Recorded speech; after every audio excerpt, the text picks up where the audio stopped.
everyone, Ben from Boss Construction, your South Florida permitting and code compliance specialists, here in Margate with Christine Torisk. How are you doing, Christy? Good. Hi, Ben. Good. We're a beautiful 2021, a beautiful morning. It is. We're here at one of Christy's listings in Margate that we did the resolution for a code violation from 2012 that she found out about by being proactive. And so we were able to resolve this before the closing.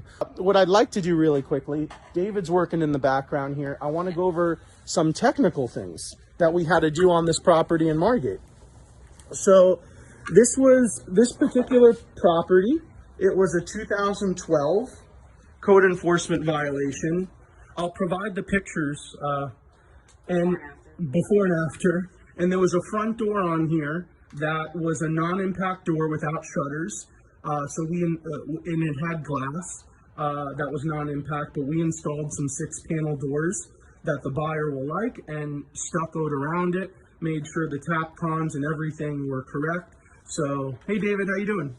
So this was a typical code violation case, not open permit, a typical code violation case for work without a permit, with no liens or fines on the property. So there's no lien mitigation necessary, but we have to pull the permits for the necessary things. So the front door we had to do, and this is very interesting from a building code perspective.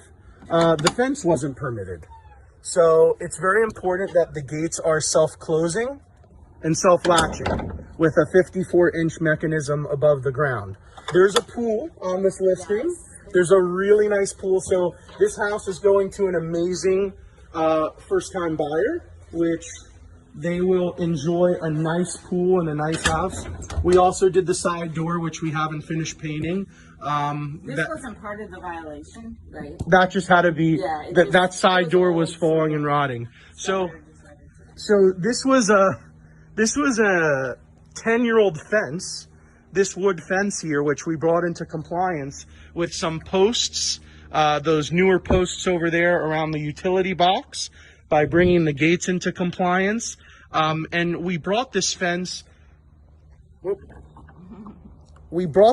into compliance very easily with installing some posts and some wood slats so it would pass inspection.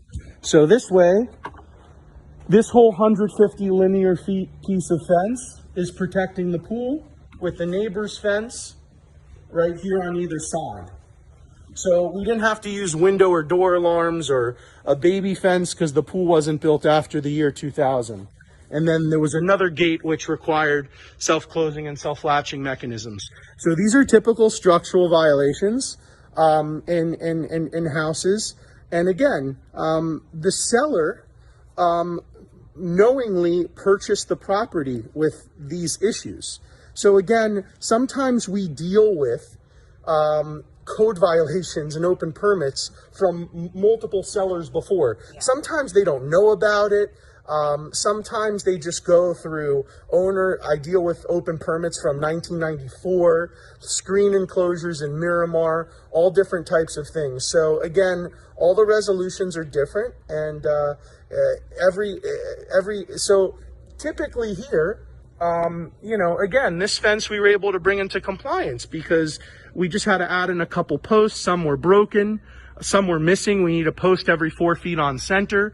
And we need all the slats facing the neighbor. But again, this was a very simple, quick process. Once we were able to get the building permit, actually, before we got the building permit, we identified the work that needed to be done, and it was okay with the city. So that's where you come in, because you kind of know what each city wants and needs and how they work. Yeah. So that you know what needs to be done to bring it up to code.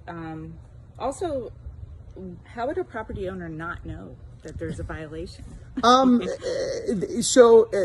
could have, an open permit. So that's a good question. So they could have signed a hold harmless when they closed. Not knowing it, not really fully understanding what that meant. I've seen some of these things. There are certain lien search companies which don't do complete lien searches. I've seen these things missed on lien searches, either at the fault of the city or the fault of the lien search company.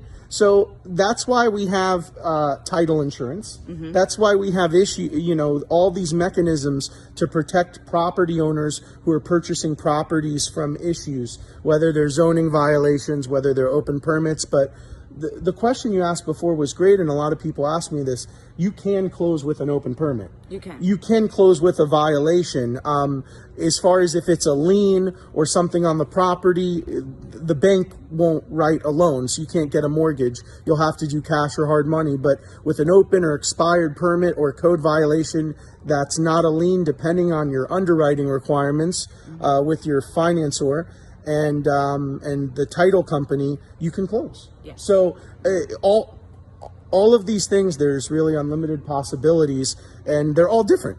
So that's why. And you handle everything from you also do the construction part too. Yeah. So you're like the one-stop shop, correct. Right? So we call you and you handle the whole thing.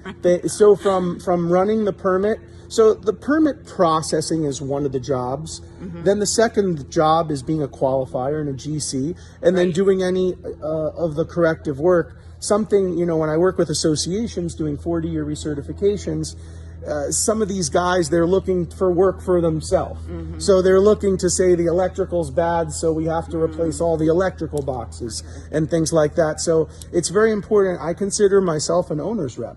So I'm working for the seller or the property owner or the association, is like kind of the liaison between the city's code compliance department and having all those things done. But again, it's very important that these things are done quickly. Obviously, that we know about these things. So many associations have so many liens and violations. They can't they don't have money in reserves to correct them. The buyers can't even get a loan. So that diminishes the value of the property units in the community. It does. Yeah, that's a whole nother video. No, but I mean, but again, all these things normally start from health safety issues and code compliance cases. And I want to thank Christy for having us out here today. Because it's been a pleasure. Really. It was an amazing opportunity to work with Christy the last month of 2020, and here we're in 2021. We're going to close on this place, and we've made a good friendship, and we're going to be doing a lot more videos together. Yes, call Ben if you have any issues or you think there might be an issue. Absolutely. On any property. You can call me, like our Facebook page, Boss Construction Group. You can call me at any time if you want to see relevant content like this. And Christy, how can people reach you if they want a great, amazing listing agent?